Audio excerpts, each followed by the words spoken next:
Welcome back, everyone, to another Attack Action Podcast, Deck Tech. I'm Isaac, and today we have Thor Hoffman and his Uzuri list. We're joined by Taylor and Colin, who are both Uzuri aficionados, to get into the nitty-gritty with Thor. How's it going, Thor? How are you doing today? It's going pretty well. Took a few extra days off for the Memorial Day weekend and feel nice and relaxed. Nice. Hi. Awesome. Well, yeah, Thor, thanks so much for joining us. I know Isaac came back from his Road to Nats weekend with tales of a aggressive Uzuri deck that was pretty cool, and we were all like, give me that deck now. And then he did, because you were so nice to share it. And, I took it to my Road to Nats, and I did not do well, but that's because of me, not your deck. But it was a lot of fun, so I'm really excited to be here and talk to you about it. And I know Taylor has been brewing his own little, not little, but, he's brewing his own Uzuri stees, so it'll be fun to kind of chat through kind of where the hero's at, because I feel like there's no consensus on what it should be. It's pretty wide open, so cool. Why don't you maybe tell us a little bit about yourself and your kind of fab history? So yeah, I'm Thor Hoffman. I'm from the Portland Metro, born and raised, and right before the week of the Portland Battle Hardened, I'd heard of Fab back during COVID, but was like, oh, that's an in-person only game, and didn't really give it much thought. I've played competitive Magic and Pokemon in the past. I was like, oh, that's a cool idea, but it's peak COVID and can't really play in person, so just kind of left it at that. Bought 2 Blitz decks, played with my girlfriend. She absolutely hated it. After a single game, I was like, this is the exact game I wanted. Like, I've always wanted. Like, this fixes a lot of the issues with competitive Magic and their resource system, and just like I could see the complexity of like stacking your deck and stuff, and just love it first game. Nice. So I showed up to just an armory that Wednesday, and then was like, oh yeah, there's the Portland Battle Hardened this weekend. Showed up and did side events, and have just been playing every week since. Hell yeah. Awesome. So, Thor, also another question here. So, and it's 2 questions in one. 1, why Uzuri? 2, I know you've played in 3 Classic Instructed RTNs just this season, and what was your record? You only did 2? Okay, well, only did 2. 2. Well, so, fine. I was on Icelander before Outsiders came out, but I liked the general game plan from what I saw from Uzuri going into Outsiders. I knew there was going to be another assassin, and more assassin cards was the biggest thing. And so I bought into the deck at that point, back when surgicals were like $90 a piece. Thankfully, I opened 2 of them previously. Nice. But just full bought into the deck, and then the cards come out, and it's very engaging Flesh and Blood. It's very sequence ordered, and like you're good at blocking, but you can also send attacks, and like the order of your attacks is very important, and trying not to give your opponents information, or trying to like get your opponents reacting to if they block with the spider or bit of class and not. So that's why I have stuck with Uzuri. She felt like an incomplete puzzle for a while. I was actually not winning some games at one point, and kind of changed the deck up several times. Came onto this finalist-ish a couple weeks before RTNs. Nice. My record at the 2 RTNs I've played with this, the first one was 7-2, with my only losses being twice to Isaac on Dromai, which is one of the harder matchups.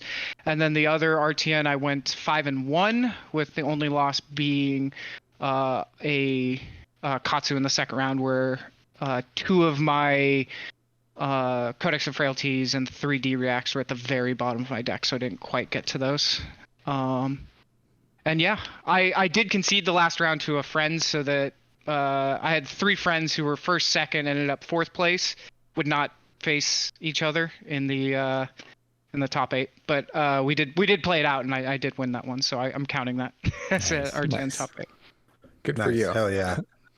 Yeah, Uzuri and Icelander have a bit in common as far as decks go. Like, you're making for a longer game, you're disrupting your opponent, you're kind of outvaluing your opponent. But when we played, we had our rematch in the finals of our Road to Nationals, and I was just impressed by both the aggressiveness, like the pressure, and the consistency of your deck. Like, I was prepared for you to fatigue me.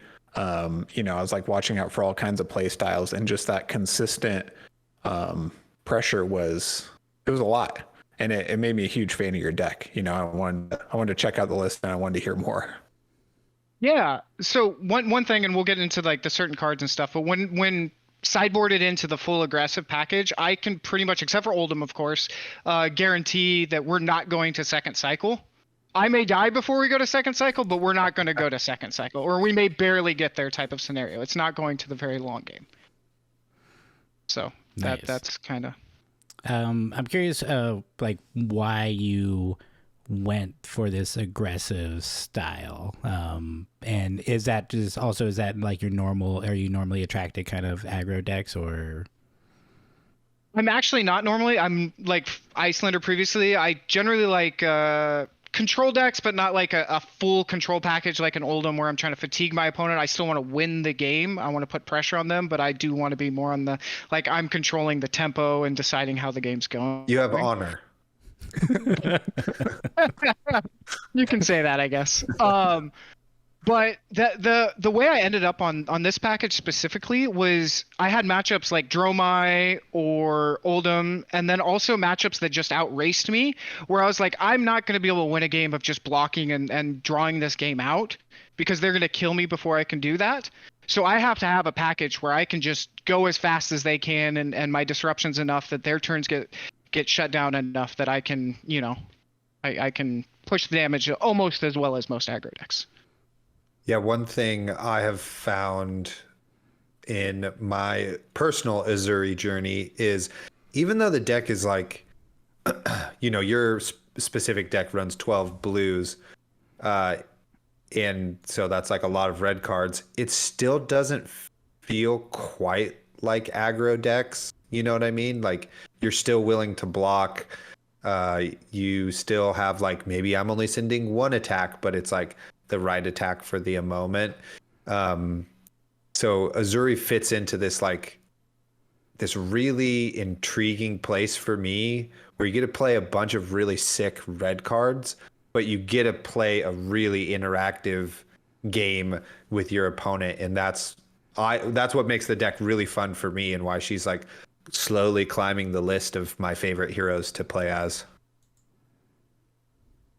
Yeah, the other thing I've found is just like Viserai, where it's like, oh, what's the best line for this hand? She has similar moments, especially the way I have it built is like, oh, if I use Tunic to give this card, to play like a give and take, to have go again into this next card, into a swap that does this much damage. If I don't block with the E-Strike and the extra card, I can make that 5 extra damage going wide. So like it's very much seeing those lines of play, and like sometimes eliminating, which is really nice. Like, they send an attack, you go like, I can give this much of my hand, and then they send another attack, and you're like, okay, here's this much of the hand, and then I'm holding on to these because this 2-card hand is worth more than almost anything else that they could throw. Type scenarios. Yeah, that's another great way to explain it, and that's something we kind of talked about in between rounds, is that it does feel quite a lot like Viserai in that way. Should we get in red line min range? Yeah. Should we get into the cards here? Should we start talking about the deck? I think so. People probably skipped ahead already, so let's give them what they want. So Thor is. So you have just in your main board here, Black Text, Crown of Providence, Flick Knives, and Spring Tunic. Is there anything that you wanted to talk about these 4 pieces of equipment that has not been mentioned before? I would actually say so this, I didn't want to change the deck from what I've been playing, but I would say Arcanite Skullcap would be main board over Crown of Providence now.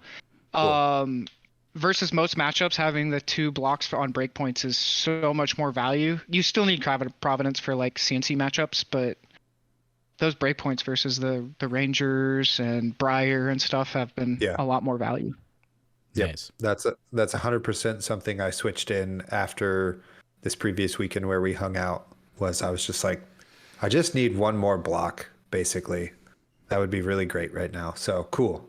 Awesome. Plus, a point to that is like with Uzuri, even if you throw like a trash card in Arsenal, like a blue isolate or something, it's not actually a trash card because it functions with your deck. Whereas other decks need Crown of Providence to kind of bail. You're like, well, I'll keep this card in Arsenal because it gives me one card advantage at the cost of my armor. But a lot of the Uzuri cards don't work like that. Yep. I had a question for on the black text, just like, are you blocking early and popping them early, or what's your philosophy there? Block as soon as possible. Save it for a breakpoint versus like the Rangers or anything that has a breakpoint. So like, don't just throw it at any attack. If they don't have a breakpoint, just throw it as soon as possible so that you have the versatility to use it as soon as possible. Nice. Awesome. Oh, yeah. If you're facing a deck that doesn't run D-Reacts, Isolate, swapping into Death Touch or Shakedown, popping black text is a play that doesn't have much counter, and then you can just play your next attack free. Nice. Sweet. So let's get into the main deck here. So you got 39 cards. You can just, it's your deck. How do you want to explain it, basically? Walk us through your big brain. Sure. You have your 3 main swap cards in CNC, Death Touch, and Shakedown, and I guess 4 in Surgical. Those are just the value cards. Your isolate into those is your general game plan for the way I like to call Uzuri. She's the queen of the 2-card hand. And that's your general game plan is they can't you force it so they can't block for 6, and you swap in a very powerful on hit. People have learned to play against Uzuri so that the arsenal with CNC isn't as important, but when it hits, the value is incredible. Shakedown's always got value. Shakedown, you should always pick the color that is most likely to hit. Don't try to be like, well, it's Briar, and if I hit the blue, I get Right. to kill the turn. It's like, no, just take the guaranteed 4 damage card. Yeah, totally. Because sometimes it's like, it's the go again card, and then their turn is just like stuck, if you take that. Exactly. And like if you do just take, like, deleting 4 damage out of their hand is just as good as anything else, It's a 2-card 10. Like, so if you look at the value of a single card in Flesh and Blood, it's about 3.5, 3 on block, 4 on offense. So if you strip a card from hand, it's a 2-card 9.5, which is better rate than almost anything. Better than a Wounded Bull. It is. Nice. Awesome. The classics. So I do kind of have a question about, so there's these niche scenarios where Lexi has 1 card face up and 1 card face down, and Leave No Witness hits. Do you choose the face down card or the face up card? Which one do you choose? I mean, it depends what the face-up card is. I just try to take the value. If the face-up card is a card, like, you have to think of what the average card in their deck is, I guess. And if you consider the face-up card higher value than the average card in their deck, take the face-up. Otherwise, take the face-down. If you do take the face-down, the face-up, you can make their turns a little more awkward at times, I guess. Gotcha. But, yeah, I was just wondering what your theory was. Yeah. I just look at the value. It's purely like, that's a Bolton shot. A Bolton shot sitting in Arsenal is terrible value. I'm going to take the other card, but if it's, something with go again, I'll take that to maybe slow down their turn. Gotcha. Awesome. Then you got E-Strike. We got 9 copies of Isolate. Talk to us about those little packages there. E-Strike is just probably the most versatile card in all of Flesh and Blood. It fits perfectly with how redline you are because it's 2-card 7, 2-card 5 draw card is usually better than the 7, depending on what your opponent's life total is in the situation. Because you have, as Isaac mentioned before, you have no problem arsenaling any card in the deck besides Plague Hive. So just taking that draw and throwing it in your arsenal is more value than 7 usually. The biggest thing it does, though, is give go again, so you get those wide turns. which Uzuri, when she has the 4-card hand, 5-card hand, that's always been like, well, how do you do that? Well, you have as many go again cards as you can. Right. And that's, I think, maybe the role Ravenous Rabble fills also, right? Yep. It just makes you able to go wide. I was curious. Go ahead, Colin. Yeah, I was just curious if you ever are swapping in Ravenous Rabble. I'm gonna be honest. Maybe one time both RTNs. Okay. So it is very, very rare because I'm just always playing it. If you have like, I would rather try to arsenal or block with the stealth card and just play Ravenous into whatever your follow up was going to be than try to swap in Ravenous and then play that card. If that makes It's sense. just bad math. Yeah. Yeah. Like Exactly. Ravenous is 0 for 4 1 card, not 0 for 5 2 cards. Yep. It's zero for 2 sometimes. I Fair have, enough. so the one swap was actually versus Isaac because I needed to guarantee the 5 damage to kill the dragon. Because I forget he had a 6 damage dragon, so I had to attack with a dagger plus swap in the Ravenous to guarantee the kill. Because if it was a blue or a yellow, it wouldn't have died, and I had no way else to clear it, and I would have wasted a dagger throw, and it was the only way to guarantee that. Friggin' Uvia. I think it was Uvia. Yeah. So in the main board, the little extra bit of spice here is the age-old questions. Blue shreds over red shreds and 3 surgicals versus some number of 0 to 2. So talk to me about those choices.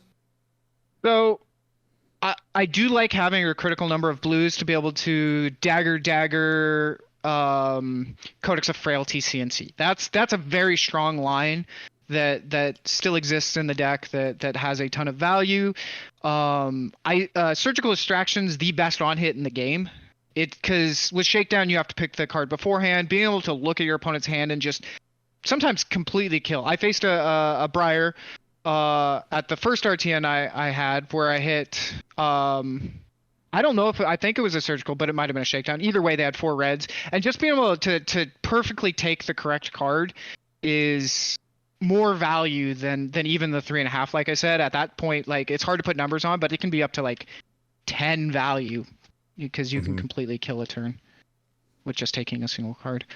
So I think that value's, isolate into that. They have to throw an armor before they know what you're doing, or just have the D-react and well overblock anyways, which is no different than if you came in for 6. So the 4 damage doesn't, affect it. Awesome. Yeah, it's been a card that I ran 3 of, ran 0 of, and now back into 3 of, just because of as you learn how to play Uzuri into your matchups, you also learn which cards you can swap in earlier in the game and that sort of thing. So against Lexi, swapping in a surgical is freaking baller. You're just yeah, you're not blocking this, whatever. Just boom, here, give me whatever. Oh, there goes your 3 of a kind. Thank you. Yep. Or Viserai. Like I said, the value is super, super high, and it's still a blue block 3. Yep, totally. And then blue shred. It's another blue card that has the value of pushing through on hits. Sometimes maybe I'll in the race matchups. Nimblism into Leave No Witness is a really strong play. They'll block out and be like, I've got it. The blue shred it doesn't matter that you're only pushing 1 extra damage over. You're just trying to get that powerful on hit, which has a value of 3.5. So its value is there, and it's a blue block 3 again. So yeah, you cool. Throw it as blocks very often, or you pitch it for daggers into Death Touch. Gotcha. And then is blue backstab just kind of for the old CNC swapperoonie versus defensive decks? It does that.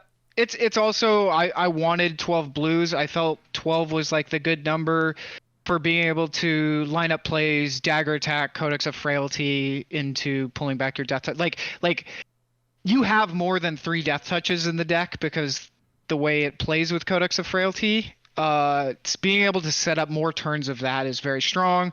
It enables some of those more full hands. If you have a 4 red hand, unless it's all the go again cards, you may have like, oh, I pitched 2 of these reds to dagger, and that's bad math. That's very, very bad math. So having 1 blue in your hand, and then if you look at the math curve, you have a greater, about a 50% chance of a blue in each hand. It just makes your average hand much easier to play. Great. Yeah, one of the best plays, and I think is a weakness of my deck that runs less blues than yours, is going Tunics up, dagger into Codex, and then you get CNC back, and then you can use your Tunic resource to throw CNC, because sometimes your Leave No Witness is easier to block, but the more regular you can do CNC with that floating resource off of a blue with a blue in the Tunic, that's just like such a really good play. Especially if they blocked the card previously and don't have an arsenal, then they have 2 cards left in hand. Maybe one of them's a 2 block, and then oof. Yeah, Codex CNC is a punishing play. Yep. It's very good. Very, very good. Does anybody have any more questions, or should we just move right in here into the sideboard where all the goodies are? Let's do it. Okay. First off, Cadaverous Contraband. Woo! The one of the cards in our play group for sure. A new hero comes out or something, and we're like, should we use Cadaverous to do something cool? We absolutely love this card, and it's in your deck. Tell us all about it. All right. So Cadaverous Contraband was one of the later adds I had to my deck. I had problems with Dromai and Oldhim. The philosophy of this deck was at least averaging out more of the matchups. So like my Lexi matchup is worse than some other Uzuri's list, but it's still fairly heavily favored. But because of adding the 6 damage and Cadaverous Contraband, my Oldhim and my Dromai matches got much better. It gave me a much higher critical mass of poppers, as well as Cadaverous being on hit. Codex of Frailty is now on top of your deck.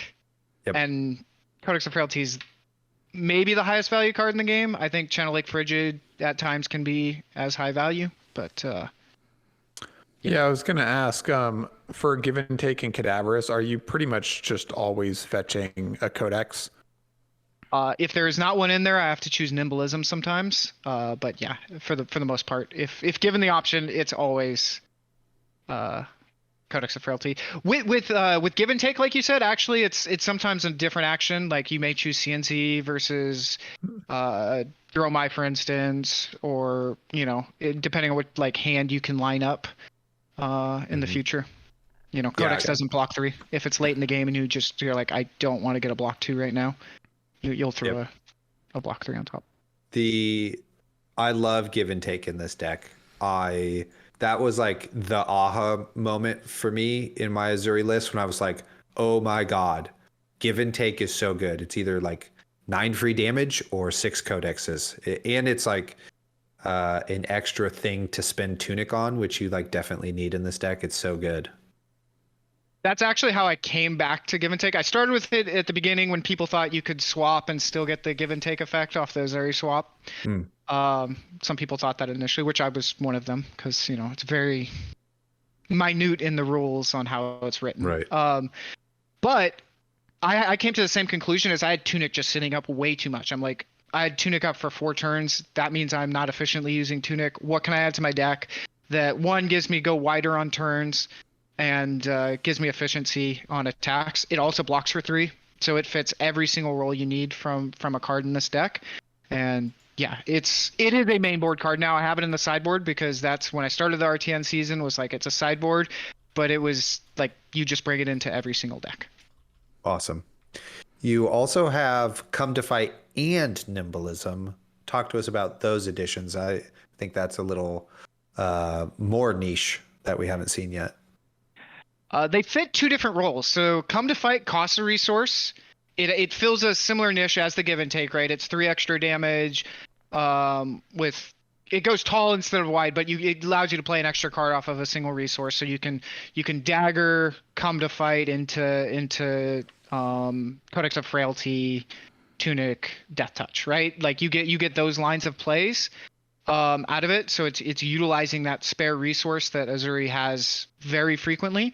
Whereas Nimblism is purely the race. It enables the race matchups. It's your Viserai, it's your Dromai, it's decks where I'm not going to block very much. I have to go as fast as I can. Maybe I was forced to block last turn. You can Nimblism into Leave No Witness. You can Nimblism, Codex of Frailty into Death Touch, which I did versus Isaac. It opens up those go tall, super aggressive plays. Gotcha. Even go ahead. Well, I was going to ask if you ever run both Come to Fight and Nimblism in the same matchup. Generally, they're pulled apart, right? Oldhim, I run the whole grip, the entire deck in the Oldhim matchup. So yes, they are both in the Oldhim matchup. I think I'm on one Come to Fight in the Briar matchup because just the way the cards line up. I have one extra piece that I need to throw in versus that matchup.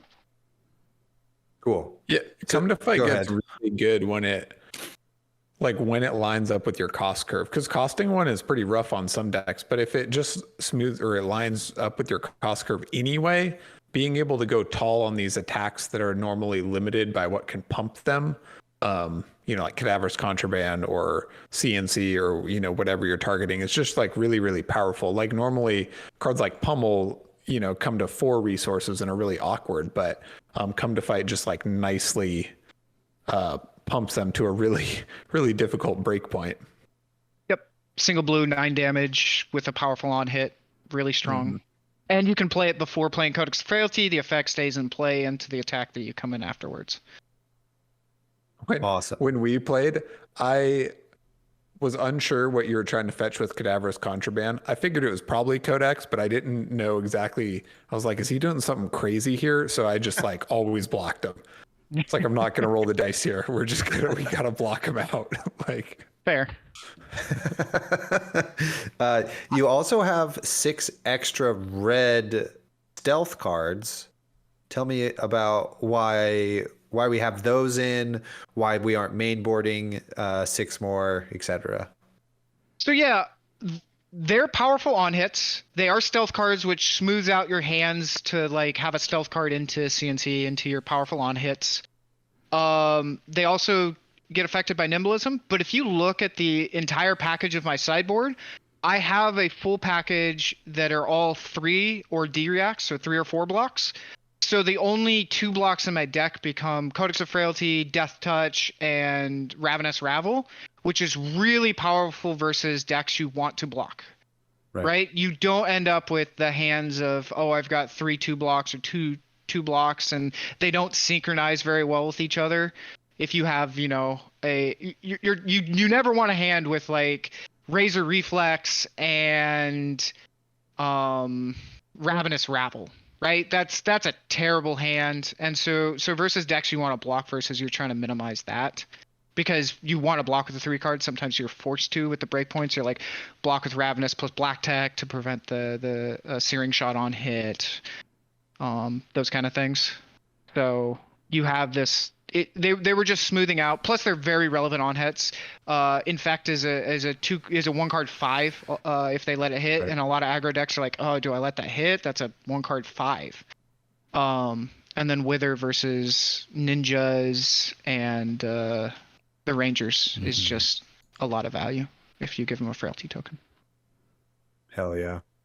So good. So then I'm going to guess now from what you've been talking about, the 2 copies of Razor Reflex kind of come in against those racing type matchups. And then, correct. Okay. And then Yellow Shred, is that for your like longer matchups where you want to block, or when does Yellow Shred come in? Yellow Shred comes into any matchup where you're trying to block. It's a very balanced, it's above cost curve in the sense that it gives 3 extra damage as an attack action, which a vast majority of cards in the game block for 3. So you get the value off of that very frequently, but it's also being a yellow cost. It allows you to pitch it for an extra dagger, for instance, on a turn. You can just pay it for CNC, although that plays pretty rare. You do still have the ability to just 2-card attack with your straight up regular attack with your cards. Yeah, it's a yellow block 3, pump 3. Hell yeah. Yes, it is. It's very good. Maybe the last thing I have, and then I'll throw it over to the gentleman, and then we'll get into the matchups. I don't know if any Uzuris are still running it, maybe because of Oldhim's lists have changed or whatever. But we have Nerve Scalpel and Orbitoclast, and we don't see Scale Peeler in the list, even though we're still running Vambraces. So you want to talk about that decision point a little bit? Yeah, Oldhim's don't run shield anymore in my experience. They're always running Sledge or Anathos. So Scale Peeler's value is non-existent in that matchup, and that would be the only matchup you would want to run it in. I still do run Vambrace versus Oldhim so that their Crown of Seeds plays can have very low value potentially. That's kind of it. You have a lot of one resource floating very often, and so just holding it up. You start with a dagger attack and you just pay that extra one and then do your standard 2-card combo after it. Hell yeah. Cool. I have a question great answer. About playing the deck in general. Do you find that this is a difficult to play or wearing or fatiguing deck because you have to look at all your lines and then factor in the kind of gotcha or trying to surprise your opponent or work around what they might expect? Or once you learn it, is it more straightforward? It does require a lot of thought. It's very much figuring out the puzzle that you have and presenting the damage in the way that's most difficult for your opponent to block and know what's going on. There's a lot of turns where you have just that terrible hand of 2 blues, a yellow shred, and something else that's not, that doesn't really progress the board. Yeah, nimblism yeah. And so you have to present the damage in a way that they're like, oh, that was it. Right, and so you're just presenting little bits, and maybe they'll eat 2 damage because they don't want to block, and then you Arsenal pass, or maybe they're like, oh, I really need to block the spider bite because if it hits, then I can't block the follow-up attack very well. So it's very it gets easier the more you play it, but you have to play a lot to just be able to see what those specific lines, especially with codexes, that opens up a lot more possibilities, and you have to think of all of this while you're blocking. Yeah.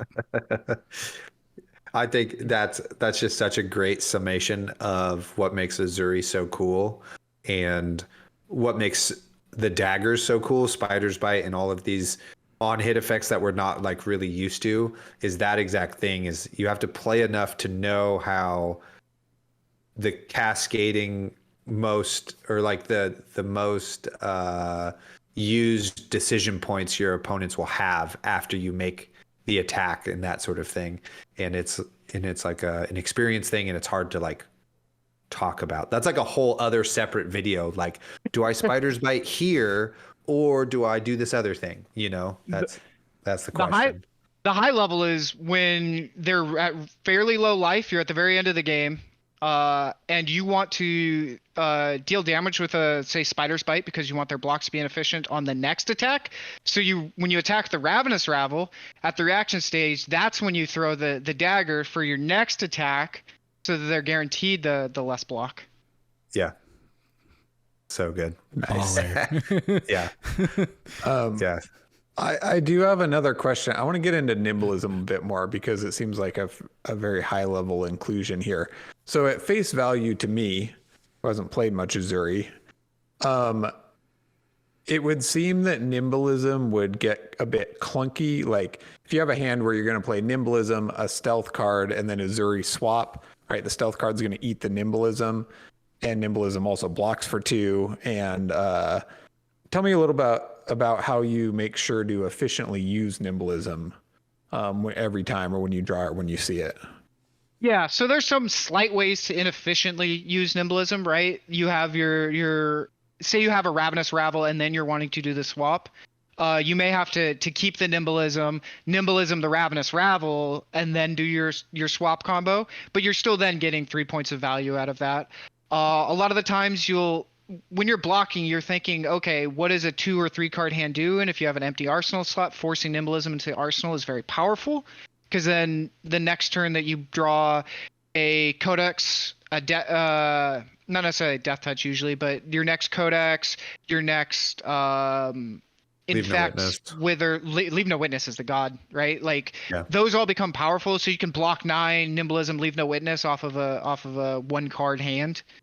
So again, it's a race matchup, so you're not always blocking. You have to set up these turns, and it's just lining it up so that sometimes you don't have to play it on those turns. You can just try to get it into your arsenal. Save it for a future turn. Colin, do you have anything before maybe we talk specifically about game plans into certain heroes? When is Snapdragons coming in? Oldhim. Yeah, You're super rarely going to land the black text, and you need more go wide turns, and it guarantees a go wide turn. Yep, makes a lot of sense. That's what I was thinking. It's like the one where you can't get that on hit. That's brutal when they block it and you break them. Yep. Awesome. Cool. Let's go into some matchups. I think maybe we'll start with the boogie men and ladies of the meta. So probably start with Lexi, because I think that one's probably a more dynamic game than the Oldhim one, which might not be relevant for much longer. Yeah, so I mentioned before that I have the full block package where the only 2 blocks are the Codex of Frailties, the Ravenous Ravels, and the Death Touches. That's that package. You have a ton. Your ability to block in that matchup and send a 2-card disruption, which they're not going to block. Turn is just super strong. You end up sending more damage and relevant on hits than they can send back.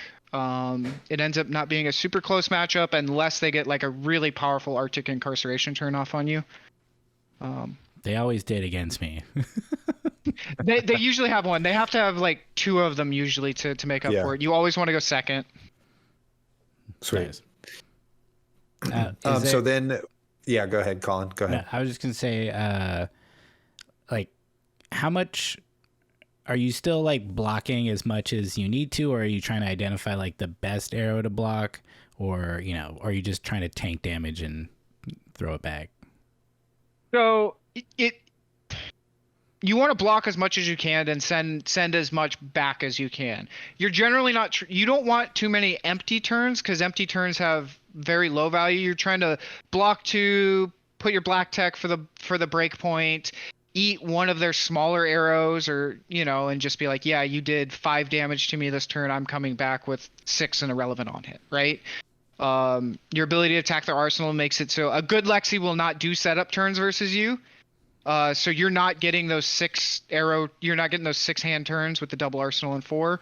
You're getting a lot of 4 card hand turns. And if they do set up the arsenal, they're just setting themselves up to get blown out. Those end up being the less close matches, because your Leave No Witnesses and your CNCs just get too much value. Great. So just for the people at home, what are kind of the main arrows do you want to block? Like, top 3 worst arrows to take to the face. You always have to block Heat Seeker. The value on that card letting that hit, never let that card hit. It doesn't matter if you end up killing your entire next turn. If that's the last arrow and you have 2 cards left in your hand, that one has to be blocked. Remorseless is annoying. I wouldn't say that one. Sleep Dart, if it's relevant to sending your 2-card hand back, right? If you see that you don't have the swap, if your turn is going to be just like E-Strike for 5 draw card, you don't care, and you'd be like, all right, I'll let the Sleep Dart hit. The Blood Rot Shot, that one you want to try to prevent as much as possible. You don't want to give them Ponder token the premeditate hits unless you're coming back with like an isolate CNC. At that point, you don't care. So it's kind of just a hierarchy, and then relative to what your hand is. So Heat Seeker's the biggest one. Always block that card. Even if you have like isolate CNC or nimblism, leave no witness. Isolate CNC, I would maybe let them hit. The leave no witness play, maybe not, maybe, because it all depends on what else you can do that turn. If you're coming with like E strike go again into that, maybe, because at that point you're presenting what would that'd be 12 damage 4-card hand where 7 of it must be blocked from their perspective. Right. That's a value where you may just go, yeah, I'm going to eat your turn. I guess you wouldn't run nimblism in that matchup, so it'd have to be like Tunic come to fight for that one to be relevant. But it's all just aligning with what you have. But if you don't have a way to attack the arsenal after a Heat Seeker, you have to block that one. Yeah, that's good. What about if they're like low on resources and it's bolt and shot, and you maybe can sniff out that they're going to like get a free load if it hits? What? You know, what about that scenario? Sometimes, usually they won't have it because they don't have very many super go wide turns. Like I said, if they're setting up too much, you're able to punish them normally. So if they had the already arsenal card and it's the 3rd arrow, I'm probably gonna risk it. Yeah, bolt and shot. I tend to deprioritize the bolt and shots actually because they have Voltaire and they just reload. You know, they just put their arrows in there anyways. And I think on the Lexi side, it's like bolt and shot comes up once in a while and it's really good, but most of the time, because you're doing the same thing, you're choosing what to block with before your turn. So you're not planning your whole turn around this bolt and shot's definitely going to hit, so I need like one less resource card or whatever, right? You're usually it like rarely lines up perfectly that you capitalize hugely on it. Usually you try to, it's good if it hits, but you also have a play if they block it. It's the old don't overthink it, chump. Yeah, sometimes you'll get blown out, but you have to play the percentages a lot of the time. Yeah. And if they have the super go wide turns, you have time to catch up. You have time to catch up in the matchup. Anything else about Lexi or any nuance before we move on to the other ranger, Azalea? I think that's a fair point on it. I run spiders by Beta class because they don't really run any D-reacts. Great. Prioritize attack with the spiders. Oh, there is one thing. If they block with a blue arrow on your isolate shakedown turn, that's the only time I will pick blue. Otherwise, I'll always pick red. The only time I'll pick blue is if they blocked with the blue, because that tells me that they probably have another blue to slow down their turn. How many times have you been right in that scenario? Most of them, actually. Because they don't want to block with the blue arrows ever, right? They need that to go wide. Yeah. That's awesome. That's high. And that's why people are going to watch this video right there. Great job. Thanks, we'll Thor. clip that one and we'll do the thing. Yeah. Awesome. Okay. So we're going to Azalea now. Boom. It looks like the same setup mostly. Like I said, it's the heavy block package, as I call it. It's you have to be able to block. You will eat. They will come with those 13 dominate turns. This deck is fine. Like, one of the advantages of this deck is then you're able to come back. You're able to give and take into a swap with a 3-card hand after blocking one. A lot of the times on those turns, being able to eke out an extra damage is better than blocking, because 3 life, the average damage that you deal is generally more than the damage that they're going to deal on a dominated turn, because they get all their on hits anyways. Right, your objective is to try to prevent those on hits if you can. If you can't, yeah. I've had a very favorable matchup, Azalea. I don't know if I've lost one in a while. In the game we played in the last round that I ended up conceding so that he could get a top 4. seed at the RTN on Saturday. He melting pointed both of my daggers, and I wasn't that big of an issue in the matchup. Nice. Shout out to Dylan, right? Yeah. Curious if you noticed them running Dreadbore as well, because I've seen a lot of people bringing in Dreadbore against Uzuri. They will bring in Dreadbore. You just like if it's dominated, that sucks, and you try to empty your hand in a way that you don't, get burned on it. But you just want to block it anyway, so it's not that big of a deal. Yeah. That's interesting because there's no assassin D-react. So you can only run 6 D-reacts. So you're trading 1 less card a turn every turn for catching those D-reacts in hand. Unless you're running springboards. But those suck from hand anyway. Yeah, I think they're running that for the fatigue matchup, and then it ends up being terrible. The fatigue versus the fatigue Uzuri, and then that ends up being just terrible versus me. Yeah, I think so too, because it's usually not that big of a problem. Although I did have a couple matchups where it was just like every single time it was just like they had a big attack. I had my D-react in hand. But I had the same experience. I played in Azalea, and it was just like, you block when you can, and when you can't, you're like, cool, I get to play my cards now. So it felt, pretty okay. What's next on the list here, Colin, for matchups? I guess let's talk about Oldhim, because I'm curious just how you handled that. I definitely got fatigued, but I didn't know what I was doing. I haven't been fatigued against Oldhim in a while. I'm assuming they ran Sledge or Anathos versus you. The biggest thing is when they come in for 6, which they should be doing every single turn, block with 3, and then come in with 3 cards. If you can line up anything that has a little bit of go wide, none of them are running heavy ice cards now, so you don't have to really worry about Oldhim's ice react. Yeah, that's the biggest thing. It's still probably the toughest matchup. I actually, for my deck, it's tougher than Dromai. It's not unwinnable though. Your isolates into shreds are big in the late game. That's how I almost always close out versus Oldhim. And then just setting up like a very big go wide turn. So you have Codex of Frailty in your arsenal, which you try to put in there to have that big go wide turn at times. You'll like Nimblism E-Strike for 10, pop snaps into the Codex, grabbing Death Touch, Tunic Death Touch. Like you have to set up a few big turns like that. Nice. Yeah, Nice. I think I'm remembering now. I may have forgot to bring Vambrace in, and that was just a huge mistake on my end. It was like late in the day, and I wasn't doing very well, so I was already. That's how you leak a lot of the damage. You're just pitch a blue, attack with a dagger. They're like, oh, I'm just gonna crown this. You Vambrace with the extra resource. You now have the dagger hit, and then you come in with the 2-card hand. Yeah.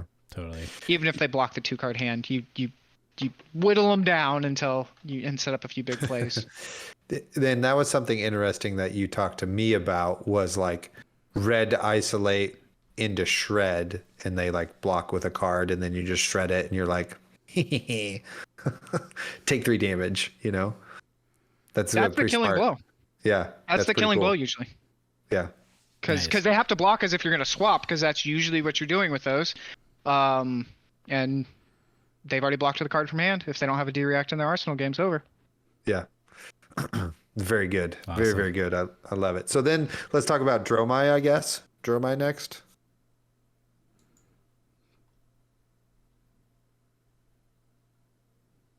So Dromai is the full race package. You're just trying to kill them as fast as possible. You also have a lot of go again, so you can clean up dragons pseudo efficiently. You don't have to like heavily prioritize every single turn to kill dragons. I don't know if you noticed this, Isaac, but there's times if they play like Rake the Embers and have 3 Ashwings, you may kill like 1 Ashwing 1 turn, and then in a future turn, like 2 turns down, you kill 2 of them. You just try to efficiently deal with them when you can. Some dragons you just ignore a lot of the time, depending on the board state and how much ash they have. I've had some matchups where they're blocking heavily, so they don't have much ash, and I'll just let an Uvia sit there if they're at 1 ash. Make an ash wing. I don't care. Attack with it. It doesn't do much. Yeah.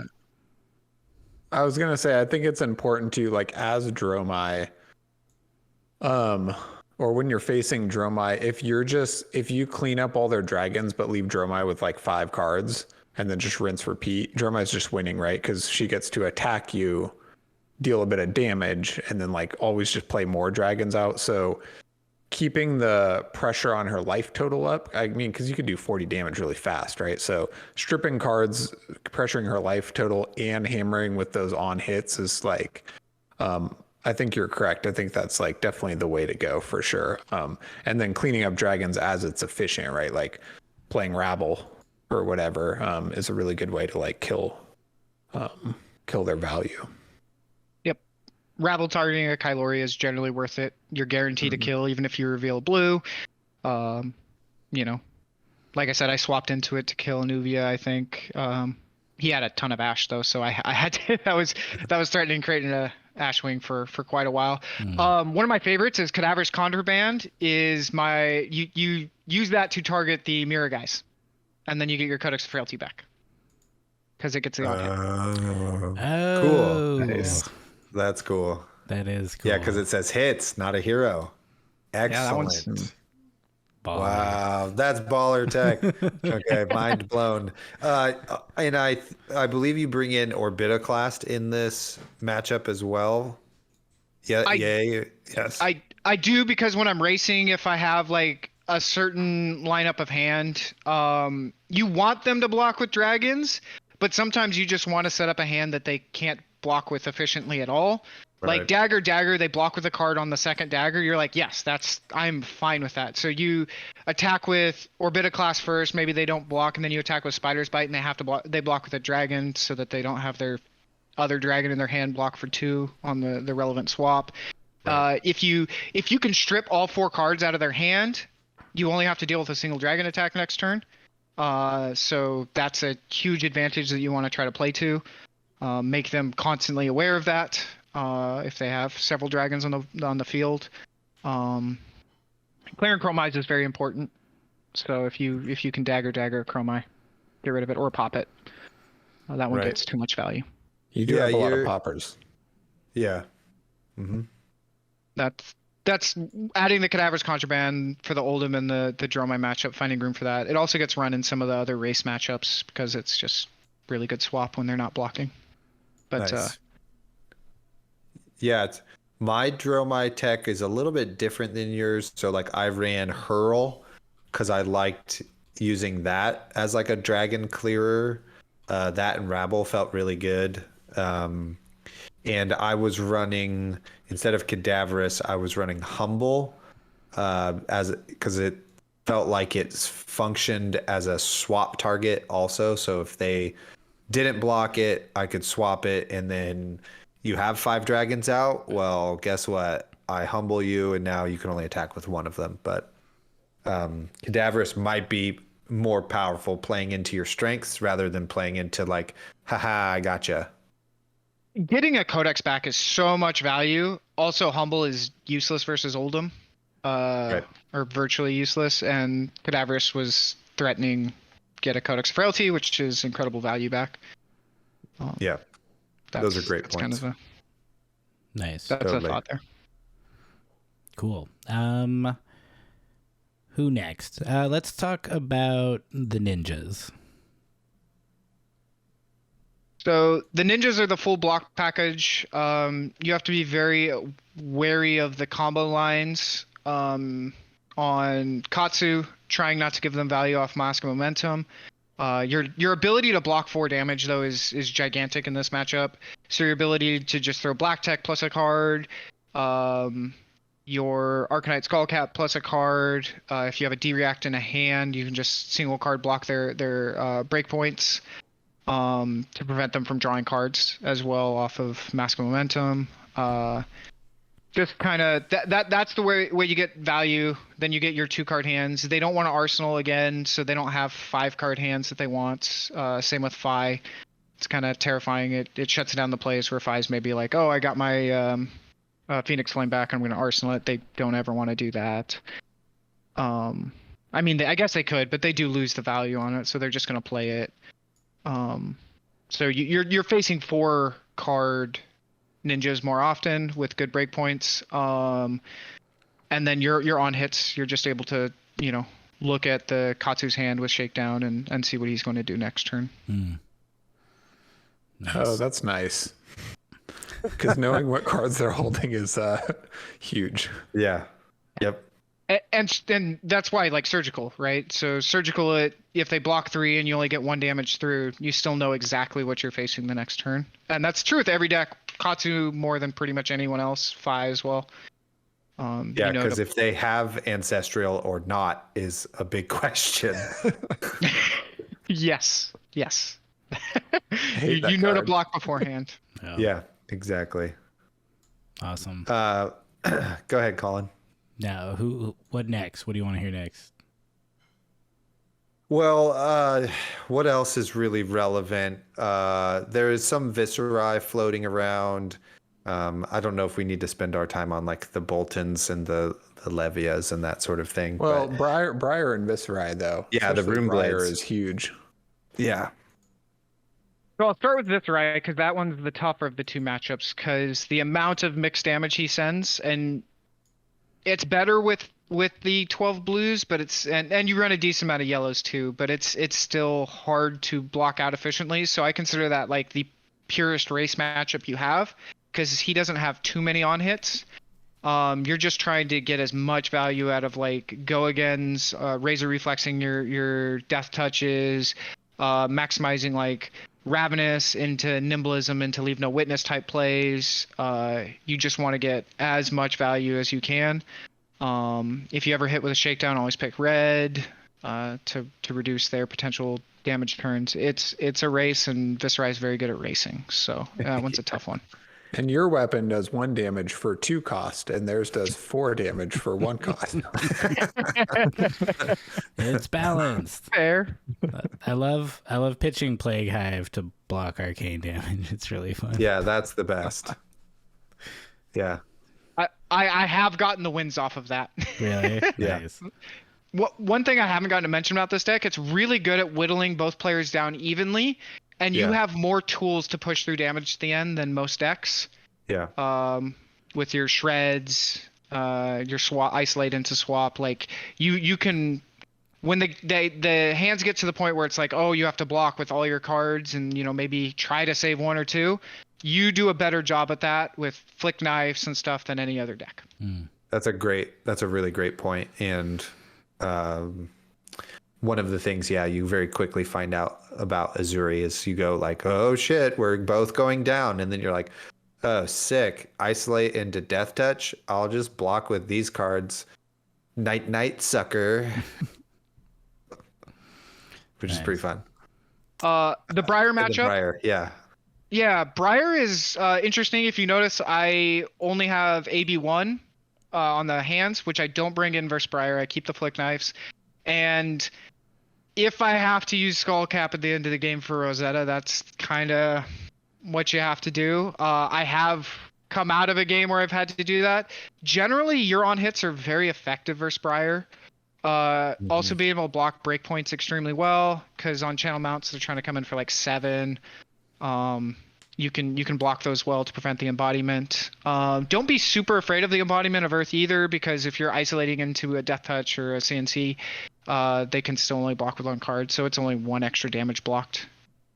And then do you prioritize attacking with Orbitoclast over Spider's Bite in that matchup? Yes, because their deck is designed around blocking with their non-attacks. Nice. Cool. I feel like that probably covers most of it. I would assume Bravo is like a similar to Oldhim kind of play. No, you No. so like Oldhim, you run the full grip versus Bravo. The biggest thing is force your D-reacts into your arsenal. Mm-hmm. Like, however you're blocking that turn, line it up so the end of your next turn has a D-react that you put into your arsenal. Like, that is the way you win the game. It becomes fairly easy. I've fairly consistently Bravos. He can high roll anyone, but generally speaking, he can't just keep sending those turns. And having one card block from your hand, throwing one of your one block armor, and de-reacting from your arsenal to prevent the dominated crippling crush is just crippling to them. Because then you come back with the Isolate Shakedown, maybe Ravenous Ravel before that, right? Because you get a 3-card hand. It's, Nice. tends not to be hard when you do that. Just force those into your arsenal. You're going to get use out of them and incredible value. Awesome. Save them for the dominate turns if you can. And I will ask if against Wizard you just die. I don't have any Kano. Well, see, the thing is, Kano has to get lucky. So you bring in that full aggro package, and he has to kill you in like 4 turns. Which he can do. He can, but he doesn't always, right? He's not going to pitch stack a perfect deck. He has to, get lucky with his lineup. So you're just threatening super powerful cards, super powerful on hits. That's true. Your Arsenal hate and more aggressive list, I'm sure, pays off against Kano. Yeah, that's true. I ended up playing against the Icelander, who was like full arcane Icelander pretty much, and that one was pretty rough because, that one would be probably your Frostbites. toughest matchups. Yeah. Yep. I used the arcane barrier on Skullcap a lot, and it didn't help. If that Icelander version becomes more prominent, I think you bring in Codex of Inertias, and you just that really hurts them a lot. Nice. Yeah. Yep. So that's maybe unless somebody else has something else to talk about, but I think that's a great way to end the pod. So, Oh, no way. I have another question. Okay, classic. He's just cutting us off. Hard stop. Well, I want to ask about Pursuit of Knowledge. I know that card's not very good, and I keep trying to play it, but do you just have such a high density of on hits that one doesn't make the cut? I thought you had a real question, Isaac. I'm dead serious. Your other on hits are more relevant, and you don't need many more. It blocks for 2, so even though if you get the 5-card hand, you've got a great blocking hand, but it's terrible prior to that, and a lot of the times you want the versatility of being able to block with your cards. It doesn't go wide, so like a lot of the 2 blocks that you do run are trying to make the chain go longer to send more attacks.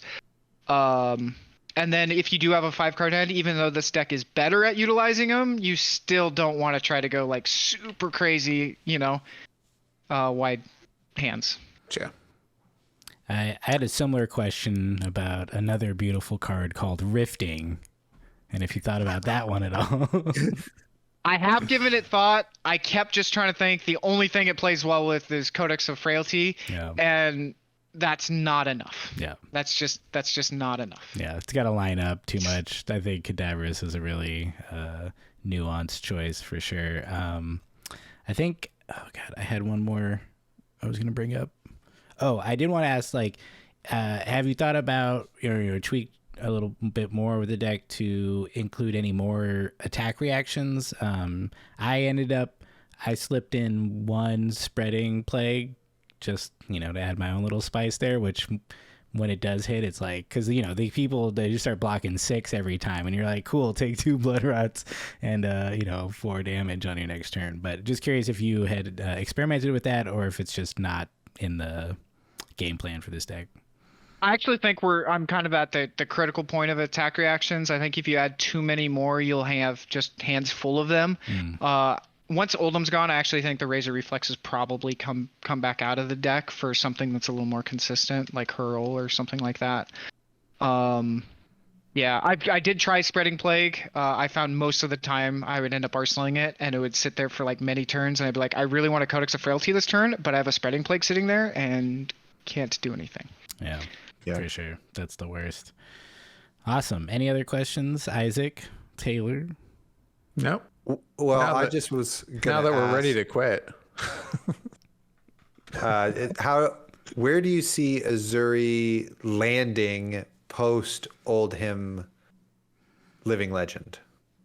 I think she actually gets a lot better. That was her worst matchup. I think ninjas are going to actually get a lot better as well. In doing so, I think Amnesia becomes a 3-of. I think it's the perfect card for this deck. It's a 2-for-6 that blocks 3, and versus specifically Katsu, it's very, very strong. Probably the most powerful on hit. No, Surgical and Leave No are still better, but it's a very powerful on hit that can completely shut down their turns. Their turns become just, a little bit of damage. So yeah, I feel she gets a lot better. I feel that Dromai is going to get worse with Oldhim going out because the ninjas get better, and that drives down the Dromais, which helps a bit. Good point. Awesome. Great. So now's the time. Pick up the deck and have some fun. It's definitely more fun than fatiguing people, is my review of playing this deck for a whole day. Yeah. Thor, thanks so much for coming on and spending your evening with us. It was great to hang out with you in Portland, and really cool deck. Appreciate all of your knowledge and that sort of thing. I think we will have it linked below with all of the matchups that you provided and that sort of thing, so people can check that out. But if people wanted to reach you personally, what would be the best way for them to do that? There's not a lot. I don't really do social media much. Come up to Portland. I attend on average 3 armories a week. Nice. Yeah, I'm sure if they leave comments, and if this is going up on YouTube, I'll keep an eye on that and reply there. Okay, sweet. You heard it there. Just reply in the comments. Thor will be there. Or you can email him at thorhoffman 42069 at hotmail.com as well. I think he's available. Nice. Sweet. Well, anybody got anything else before we get out of here? Nope. Thanks for coming on. It's been very educational. Yeah, this was a lot of fun. I can't wait to go back and play more and know what I'm doing. I think I did. I think I was sideboarding pretty much correctly. I think I was just playing wrong. So I feel good about that. I was like, these block for 3. This is good. I want to block. So, I figured that part out. But the next step is the playing of the cards. It's very much when you're blocking, just seeing what lines you're going to have the next turn. And sometimes it's just eliminating them as best you can. Totally. Yeah. I think the Viserai comparison is very good because it does remind me of that when you talked about it. So, but yeah, really, really awesome. Thank you for coming on and chatting with us. And thanks for everyone for watching.